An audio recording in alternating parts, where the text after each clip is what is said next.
नमस्कार, मी प्रणिता बोरसे. आपण पाहत आहात जय महाराष्ट्र. आणि आता बुलेटिनच्या सुरुवातीला बातमी मनसेच्या मेळाव्यातली आहे. मुंबईत मनसेचा मेळावा होतोय. गोरेगावच्या नेस्को सेंटरमध्ये या मेळाव्याचं आयोजन करण्यात आलेलं आहे. राज ठाकरे नेस्को सेंटरमध्ये पोहोचलेले आहे.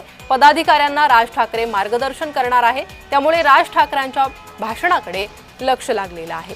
राज ठाकरे या भाषणात काय बोलतात, पदाधिकाऱ्यांना काय मार्गदर्शन करतात, याकडे लक्ष लागलंय. सर काय सांगाल की आजचा प्रमुख मेळावा जो आहे, मतदार यादी प्रमुख मेळावा, त्यामध्ये नेमकं कोणत्या विषयावरती, म्हणजे विषय तर दिसतंय की मतदार यादी प्रमुख मेळावा, पण हा विषय वारंवार मनसेकडनं उचलला जातोय. आज नेमकं या मेळाव्यासाठी कशी तयारी करण्यात आली? मतदार यादींवर काम करायला पक्षाच्या वतीने गटाध्यक्ष आणि बीएलए आम्ही नेमलेले आहेत.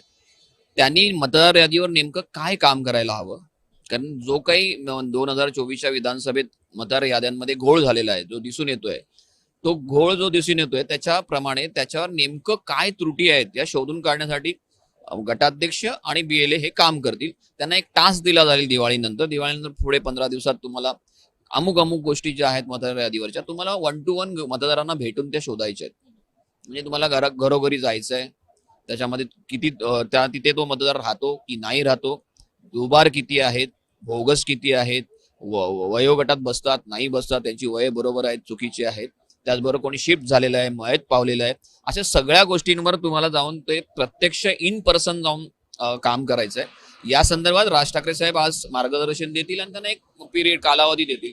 त्या कालावधीच्या आत या सगळ्या गोष्टी पूर्ण करायच्या आहेत, जेणेकरून ज्या गोष्टी आता ज्या निदर्शनात येत आहेत, निवडणूक आयोगाकडे समोर त्या दिवशी शिष्टमंडळाने ज्या गोष्टी मांडल्या, त्याला अजून एक चांगलं बळकटी येईल.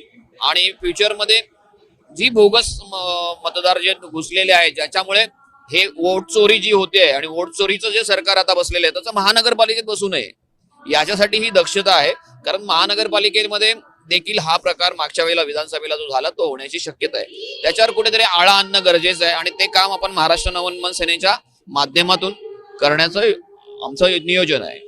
जर राजकीय पक्ष जे आहे ते बोगस मतदार यादी, बोगस मतदार हे जर शोधत असतील, तर निवडणूक आयोग हा निष्क्रिय झाला असं म्हणायचं का तुम्हाला? नक्की. काय झालं माहिती आहे, निवडणूक आयोग एक दुसऱ्यांकडे बोटं दाखवतो, केंद्राकडे बोटं दाखवतो, केंद्र राज्याकडे दाखवणार.